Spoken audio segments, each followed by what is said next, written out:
वाशिम मधून जाणाऱ्या नांदेड अकोला महामार्गाचं सध्या काम सुरू आहे। या महामार्गावर कंत्राटदाराकडून अतिशय बोगस काम करण्यात येते। या संदर्भात माजी उपसभापती गजानन गोटे यांनी जिल्हाधिकारी यांच्याकडे तक्रार केली असून चौकशीची मागणी केली। वाशिम जिल्ह्यातून जाणाऱ्या अकोला नांदेड राष्ट्रीय महामार्गावरती या ठिकाणी जर पाहिलं तर काम नव्याने रोडचं काम सुरू आहे।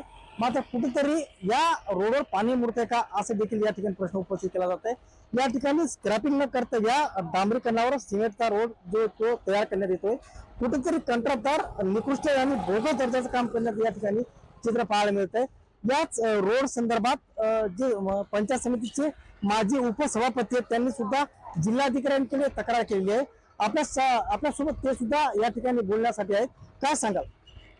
दिनांक 28/7/2025 रोजी मी माननीय जिल्हाधिकारी वाशिम यांना NH 61 अकोला नांदेड या हायवे बद्दल कंप्लेंट दिलेली आहे की बाबा इथं काँक्रीट रस्ता चालू आहे, पण हा काँक्रीट रस्ता बगर स्क्रॅपिंग न करता काँक्रीट रस्ता चालू आहे। त्यामुळे भविष्यात या रस्त्याचा वरच्या वर थर निघून जाऊ शकतो। तसेच माननीय नितीन गडकरी साहेब यांनी 4 पदरीचं आश्वासन दिलं होतं, पण हा 2च पदरी रस्ता चालू आहे।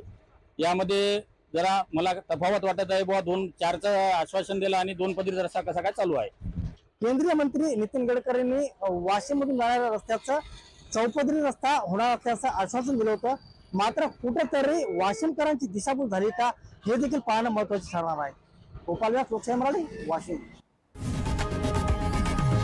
लोकशाही मराठी ऐका, पहा, जागरूक रहा।